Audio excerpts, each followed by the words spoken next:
Right, let's jump straight into this explainer. Today, we're unpacking a really fascinating, honestly kind of grim-dark historical fable.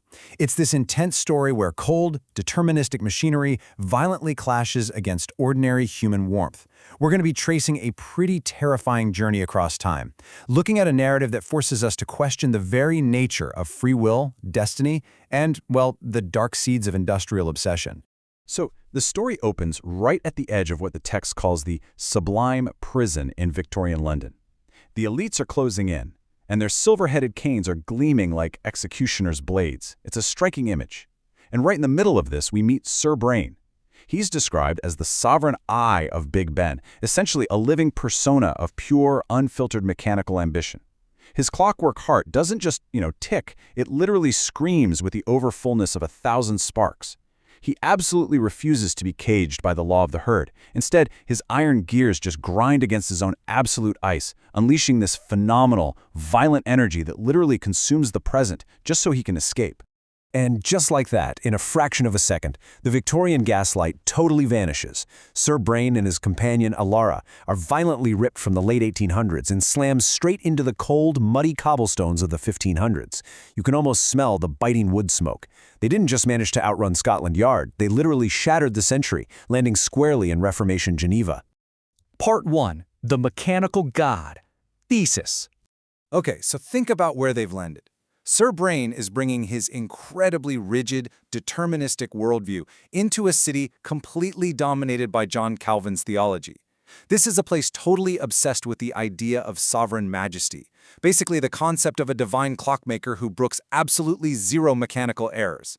You can probably see why this feels like a homecoming for Sir Brain. The gears he left behind in London were just a shadow compared to this. Here, right in the historical birthplace of watchmaking, his groaning seams start to settle into a new, ancient rhythm. He realizes he's no longer just a fugitive on the run.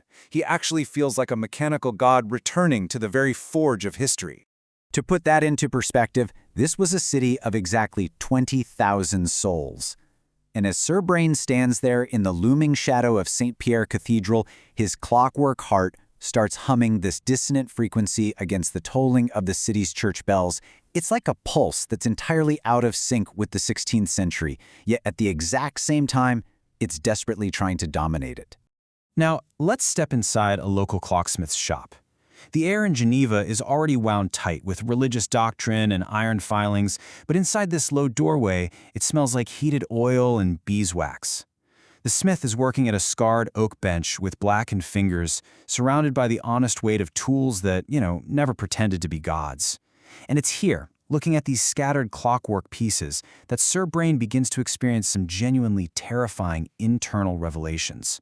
Looking closely at the bench, Sir Brain interprets his reality through 4 dark clockmaker parables, which really highlights the rigid, inescapable logic of the machine. First, there's synchrony.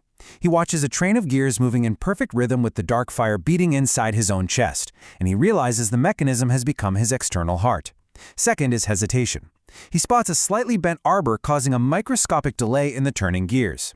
To him, this perfectly mirrors the deep terror hiding beneath his absolute ice, the fear that his next tick might just never arrive. And that fear, it just makes his dark fire burn even harder to compensate. The third parable is hunger. He sees a waiting, coiled mainspring, its steel holding a faint warmth. It reflects his own immense, driving hunger to replace the sun with an internal light that will never set. And finally, the fourth and darkest parable of all, ghost memory. He notices discarded scrap metal, broken pinions, and realizes they actually retain the lingering pulse of his dark fire. Must the world become a grinding clock? It's a huge question, right? This chilling realization brings us to a major pivot in this explainer. If one man views the entire world as nothing more than a mechanism waiting to be wound to his will, is that mechanical domination truly inevitable? Are we all just destined to be cogs in his grand design? Part 2. Alara's Human Dream. Antithesis. So let's look at the antithesis. We have to contrast the machine with Alara, who is basically the one drop of oil in Sir Brain's mechanical soul. She navigates the city entirely differently, reading it through texture and echo instead of iron and fire. The clash between their two realities is just incredibly stark. On one side, you have Brain's cold clockwork obsession, his absolute ice, his iron gears, his deterministic ticking. He is literally a walking furnace. But on the other side, you have Alara's deep, quiet yearning for ordinary human warmth. We're talking plain wood, breath, footsteps, and the simple laughter of people who never felt the need to elevate themselves into gods. This massive contrast really peaks in a gentle, quiet dream Alara has that night. In it, she sees a workshop totally empty of iron. Instead of grinding gears and tools, she's sitting at a plain wooden table with a single unpolished stone.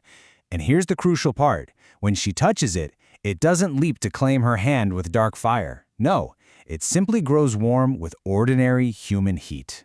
This unpolished stone utterly rejects the sublime prison and the grinding halt of Serbrain's mechanical world. Instead, it offers a soft whisper of a path outward into an unmeasured, natural morning. Part 3. The Infected Timeline. Synthesis. So, what exactly happens when Brain's terrifying mechanical godhood and Alara's dream of an unmeasured morning collide in the exact same space? Well, think back to Sir Brain's fourth parable from the clocksmith's shop. That wasn't just some grim observation about scrap metal. Actually, it was a horrifying prophecy. He understood that the ghost memory of his power had essentially sewn itself into those fragments. Left in the gutters of Geneva, they wouldn't just sit there and rust. They would sleep for centuries, acting as seeds, slowly infecting the flow of time itself, until the entire world became one vast grinding clock. Because even as Alara dreams of her unmeasured morning, the reality of the waking world is already tainted.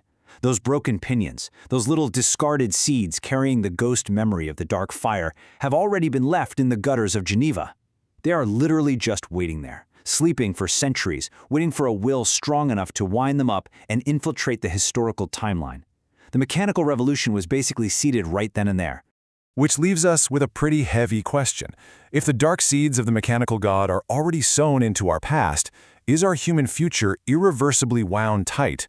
If the very architecture of our modern world was built on these corrupted seeds, can we ever truly reach Alara's unmeasured morning? Or, are we just waiting for the mainspring to finally snap? Keep questioning the machinery of the world around you, and I'll catch you next time.